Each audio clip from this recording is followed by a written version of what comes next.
सुप्रभात प्यारे बच्चों आप पूरा दिन कुछ ना कुछ करते रहते हैं।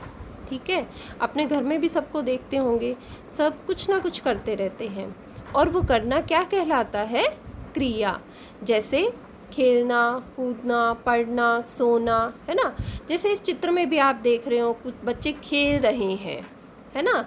बच्चे मिलकर खेल रहे हैं, तितली उड़ रही है। इस चित्र में भी देखो,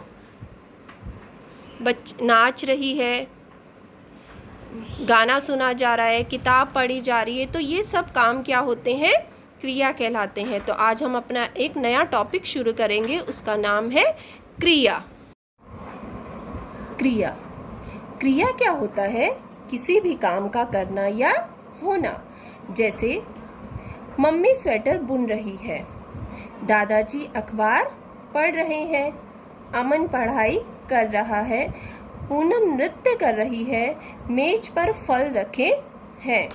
देखो यहाँ पर बुन रही है, पढ़ रहे हैं, कर रहा है, नृत्य, रखे हैं, ये सब जो है वो क्या है? कार्य है।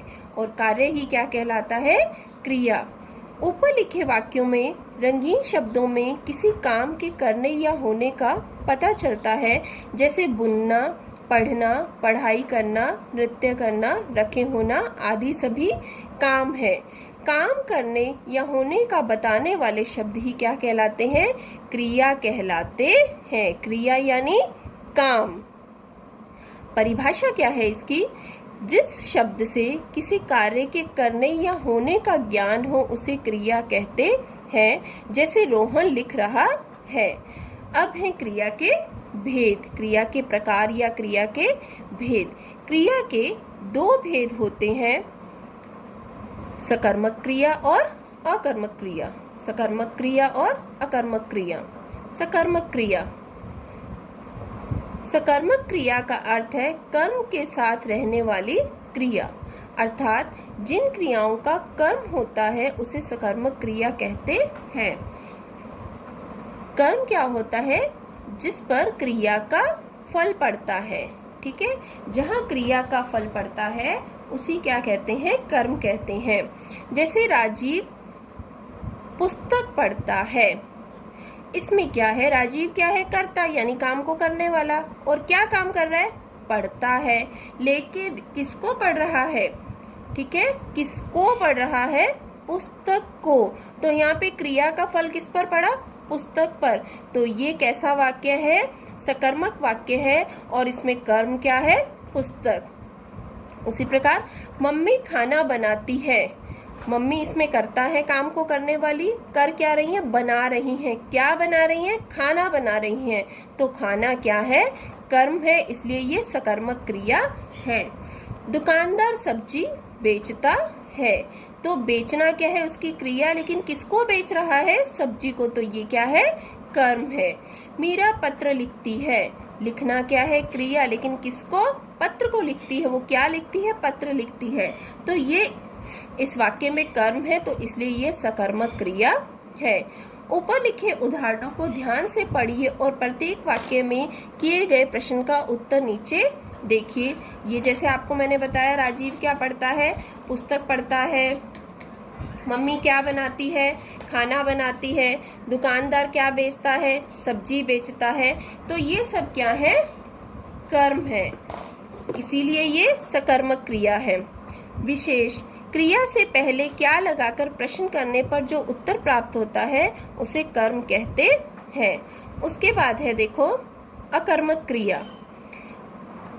अकर्मक का मतलब होता है ए मतलब बिना। सकर्मक मतलब से था साथ में, अकर्मक ए यानी उसके बिना। किसके बिना? कर्म के बिना। अकर्मक क्रिया का अर्थ है कर्म के बिना होने वाली क्रिया। जिस क्रिया के करने या होने के लिए कर्म की आवश्यकता नहीं पड़ती है उसे अकर्मक क्रिया कहते हैं। जैसे शेर दहाड़ता है।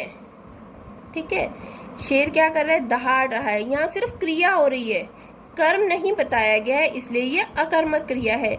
जैसे आपने ऊपर वाक्य देखा था, मीरा पत्र लिखती है, ठीक है, तो मीरा लिखना उसकी क्रिया है, किसको लिख रही है, पत्र को लिखती है वो। लेकिन अगर सिर्फ ये होता कि मीरा लिखती है तो सिर्फ मीरा क्रिया कर रही है, उसमें कर्म नहीं बताया गया, तो फिर वो अकर्मक क्रिया का उदाहरण होता।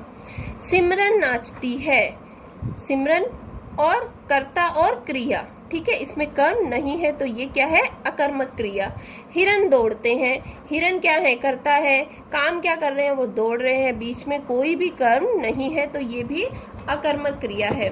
उसके बाद देखो, पक्षी उड़ते हैं, पक्षी क्या कर रहे हैं, उड़ रहे हैं, ये पक्षी और ये उनकी क्रिया, तो बीच में कोई भी कर्म नहीं है, इसलिए ये अकर्मक क्रिया है।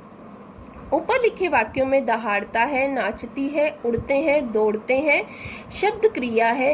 क्रियाओं को करने के लिए कर्म की आवश्यकता नहीं है, जैसे शेर दहाड़ता है। इस वाक्य में यह प्रश्न नहीं किया जा सकता कि शेर क्या दहाड़ता है, अतः ये अकर्मक क्रियाएं हैं। जैसे कुछ अन्य अकर्मक क्रियाएं, बच्चा हंसता है, रीता हंसती है, तो सिर्फ क्रिया बताई गई है, ये अकर्मक क्रिया है, ठीक है। रोना, छींकना, जाना, चलना, मुस्कुराना, उठना आदि। अब किसी काम के करने या होने का बोध कराने वाले शब्द क्या कहलाते हैं, हमने क्या सीखा, क्रिया कहलाते हैं। और क्रिया के कितने भेद होते हैं, 2 भेद होते हैं, सकर्मक क्रिया और अकर्मक क्रिया। इसको हम इस प्रकार से फिर से समझेंगे कि जिस शब्द से किसी काम का करना या होना प्रकट हो, जिस शब्द से उसे क्या कहेंगे, क्रिया कहते हैं। जैसे खाना, पीना, खेलना, पढ़ना आदि। जैसे क्या है, माँ खाना पका रही है, तो क्रिया क्या है, यहाँ पकाना, पका रही है, ठीक है। और राम खेलता है, राम क्या कर रहा है, खेल रहा है। आगे है क्रिया के भेद। हमने जाना क्रिया के 2 भेद होते हैं, सकर्मक क्रिया और अकर्मक क्रिया। सकर्मक क्रिया यानी कर्म के साथ रहने वाली क्रिया। जैसे जिन क्रियाओं का फल कर्म पर पड़ता है उसे सकर्मक क्रिया कहते हैं। अंकित गाड़ी चलाता है। अब अंकित क्या है, इसमें कर्ता, और काम क्या कर रहा है, वो क्रिया क्या कर रहा है, चला रहा है। लेकिन किसको चला रहा है, जब हम क्या और किसको प्रश्न लगाते हैं और हमें उत्तर प्राप्त होता है, वहां सकर्मक क्रिया होती है। तो किसको चलाता है, वो गाड़ी को चला रहा है, तो गाड़ी क्या है, यहाँ कर्म है। अगर आपसे पूछा जाए इस वाक्य में कर्म क्या है, तो गाड़ी। हरीश फुटबॉल खेलता है। खेलना क्या है, क्रिया, लेकिन क्या खेलता है, फुटबॉल खेलता है, तो क्रिया का फल किस पे पड़ रहा है, फुटबॉल, तो यहाँ कर्म क्या है, फुटबॉल। अब दूसरा भेद है अकर्मक क्रिया, कर्म के बिना होने वाली क्रिया। जिस क्रिया के करने या होने में कर्म की आवश्यकता न हो उसे अकर्मक क्रिया कहते हैं। जैसे सिमरन नाचती है, राजेश दौड़ता है, तो यहाँ सिमरन की सिर्फ क्रिया बताई गई, सिमरन नाचती है और राजेश दौड़ता है, तो यहाँ राजेश करता है और उसकी क्रिया क्या है, दौड़ना, यहाँ कोई भी कर्म नहीं है, तो ये अकर्मक क्रिया का उदाहरण है। तो क्रिया क्या होता है, किसी काम का करना या होना, और क्रिया के कितने भेद होते हैं, सकर्मक, 2 भेद होते हैं, सकर्मक और अकर्मक क्रिया। मुझे आशा है बच्चों आपको ये पाठ अच्छे से समझ आ गया होगा, और अगर आपको मेरा ये वीडियो अच्छा लगे तो प्लीज़ इसे लाइक ज़रूर कीजिए। धन्यवाद बच्चों।